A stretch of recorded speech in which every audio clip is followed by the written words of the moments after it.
இன்னைக்கு நாம டிஃப்ரெண்டான ஸ்டைல்ல முட்டை குழம்பு பண்ணியிருக்கோம். எப்படி செய்யலாம்னு வாங்க வீடியோல பார்க்கலாம்.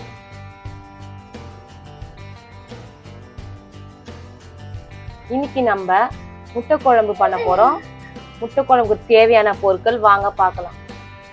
முட்டை வேக வச்சிருக்கேன், 4 முட்டை, வெங்காயம் 2 வெங்காயம் கட் பண்ணி வச்சிருக்கேன், கருவேப்பிலை, பட்டை, லவங்கம், ஏலக்காய் 2, 1 ஸ்பூன் மிளகு, 1/2 ஸ்பூன் சீரகம், 1 கை கொத்தமல்லி, புதினா, தக்காளி. இது எல்லாமே மிக்சியில நம்ம அரைச்சிட்டு வந்துடலாம். இது எல்லாமே மிக்சியில போட்டு அரைச்சிக்கலாம். பட்டை, ஏலக்காய்,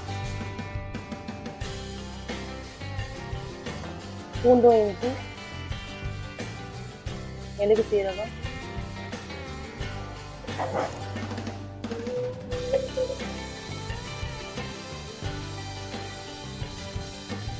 புதினா, கொத்தமல்லி,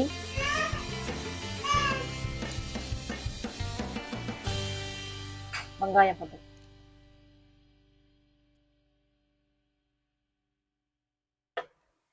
இது எல்லாமே மிக்சியில போட்டு அரைச்சிக்கலாம். தக்காளி வந்து தனியா அரைக்கணும். இப்போ அரைச்சி எடுத்துட்டு வந்துட்டோம். இப்போ தாளிக்கிறதுக்கு பொருட்கள் பார்க்கலாம். தக்காளி தனியா அரைச்சின்னு வந்துட்டோம். இது ஏற்கனவே மிக்சியில போட்ட மசாலாலாம் அரைச்சி வந்துட்டோம். கரம் மசாலா, மஞ்சள் பொடி 1/2 ஸ்பூன் எடுத்திருக்கேன், தனியா 1 ஸ்பூன் எடுத்திருக்கேன், தாளிக்கிறதுக்கு எண்ணெய், பிரிஞ்சி இலை 4-5 துண்டு, கருவேப்பிலை, மிளகாத்தூள் 1/2 ஸ்பூன். அடுப்புல பேன் வச்சுக்கலாம். சூடு எரிச்சு ஆயில் போட்டுக்கலாம். 3 ஸ்பூன் ஆயில் சூடு எரிச்சு பிரிஞ்சி இலை போட்டுக்கலாம்.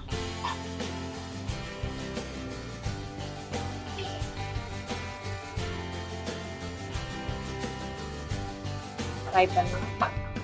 கருவேப்பிலை போட்டுக்கலாம்.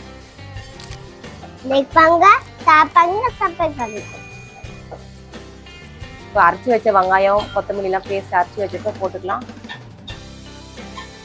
1 ஸ்பூன் தயிர் போட்டுக்கலாம். குழம்பு கொஞ்சம் திக்கா ஆகும், டேஸ்டாகவும் இருக்கும். வதக்கி வச்சுக்கலாம். பச்சை வாசனை போயிடுச்சு. இப்போ தக்காளி போட்டுக்கலாம்.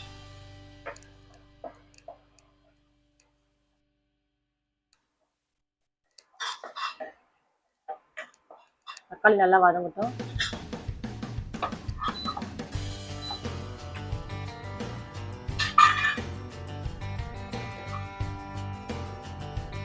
தேவையான சால்ட் போட்டுக்கலாம்.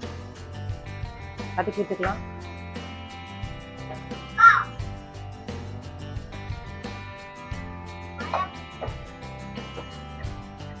தக்காளி நல்லா வதங்கிடுச்சு. இப்போ மிளகாத்தூள், இப்போ பச்சை வாசனை எல்லாம் போயிடுச்சு. இப்போ மிளகாத்தூள் போட்டுக்கலாம். நான் 1/2 ஸ்பூன் தான் எடுத்திருக்கேன், ஏன்னா மெழுகு நம்ம போட்டிருக்கோம், காரம் அதிகமாக இருக்கும், அதனால கூட்டி குறைச்சி போட்டுக்கோங்க.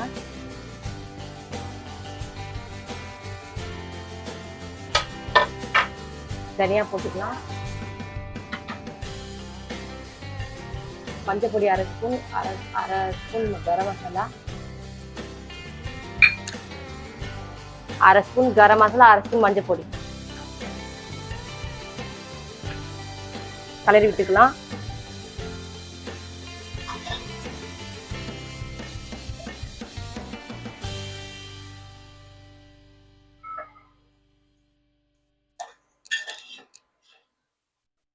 பச்சை வாசனை போற வரைக்கும் வதங்கட்டும்.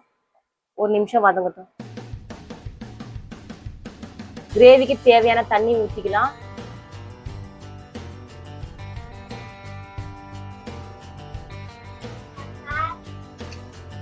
பத்து நிமிஷம் கொதிக்கட்டும். இப்போ குழம்பு நல்லா கொதிக்க ஆரம்பிச்சிருச்சு. முட்டை போட்டுக்கலாம். முட்டை வந்து 4 பக்கமா கட் பண்ணிருக்கேன். நீங்க இந்த மாதிரி கட் பண்ணிக்கோங்க. முட்டை இப்போ இது மாதிரி கட் பண்ணா ஜூஸ் உள்ள இறங்கும், அதனால கட் பண்ணியிருக்கேன். போட்டுக்கலாம்.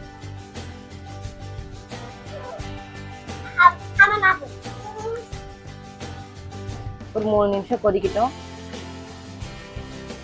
முட்டை குழம்பு ரெடி ஆயிடுச்சு. முட்டையில கிரேவி நல்லா இறங்கிருக்கு. சுவையான முட்டை குழம்பு ரெடி. நீங்க வீட்டுல செஞ்சு பாருங்க. செஞ்சு பார்த்துட்டு எப்படி வந்திருக்கு கமெண்ட் பாக்ஸ்ல சொல்லுங்க. லைக் பண்ணுங்க, ஷேர் பண்ணுங்க, சப்ஸ்கிரைப் பண்ணுங்க.